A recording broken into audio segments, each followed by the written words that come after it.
கர்த்தராகிய இயேசு கிறிஸ்துவின் நாமத்திற்கு ஸ்தோத்திரம். நீதிமொழிகள் 2ஆம் அதிகாரம்.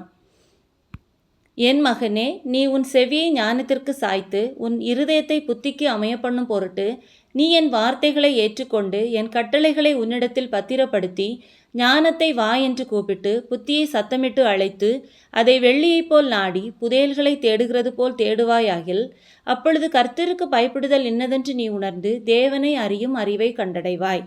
கர்த்தர் ஞானத்தை தருகிறார். அவர் வாய் நின்று அறிவும் புத்தியும் வரும். அவர் நீதிமான்களுக்கென்று மெய் ஞானத்தை வைத்திருக்கிறார். உத்தமமாய் நடக்கிறவர்களுக்கு அவர் கேடகமாய் இருக்கிறார். அவர் நியாயத்தின் நெறிகளை தற்காத்து தம்முடைய பரிசுத்தவான்களின் பாதையை காப்பாற்றுகிறார். அப்பொழுது நீதியையும் நியாயத்தையும் நிதானத்தையும் சகல நல்வழிகளையும் அறிந்து கொள்ளுவாய்.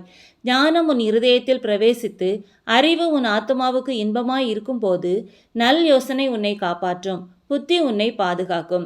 அதனால் நீ துன்மார்க்கனுடைய வழிக்கும் மாறுபாடு பேசுகிற மனுஷனுக்கும் அந்தகார வழிகளில் நடக்க நீதி நெறிகளை விட்டு தீமை செய்ய மகிழ்ந்து துன்மார்க்கருடைய மாறுபாடுகளில் களி கூறுகிறவர்களுக்கும் மாறுபாடான பாதைகளிலும் கோணலான வழிகளிலும் நடக்கிறவர்களுக்கும் நீ தப்புவிக்கப்படுவாய்.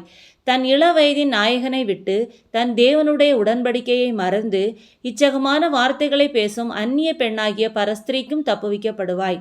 அவளுடைய வீடு மரணத்துக்கும் அவளுடைய பாதைகள் மரித்தோரிடத்திற்கும் சாய்கிறது. அவளிடத்தில் போகிறவர்களில் ஒருவரும் திரும்புகிறதில்லை, ஜீவ பாதைகளில் வந்து சேருகிறதும் இல்லை. ஆதலால் நீ நல்லவர்களின் வழியிலே நடந்து நீதிமான்களின் பாதைகளை காத்து கொள்ளுவாயாக. செவ்வையானவர்கள் பூமியிலே வாசம் பண்ணுவார்கள், உத்தமர்கள் அதிலே தங்கியிருப்பார்கள். துன்மார்க்கரோ பூமியிலிருந்து அறுப்புண்டு போவார்கள், துரோகிகள் அதில் இராதபடிக்கு நிர்மூலமாவார்கள் என்பதே. கர்த்தர்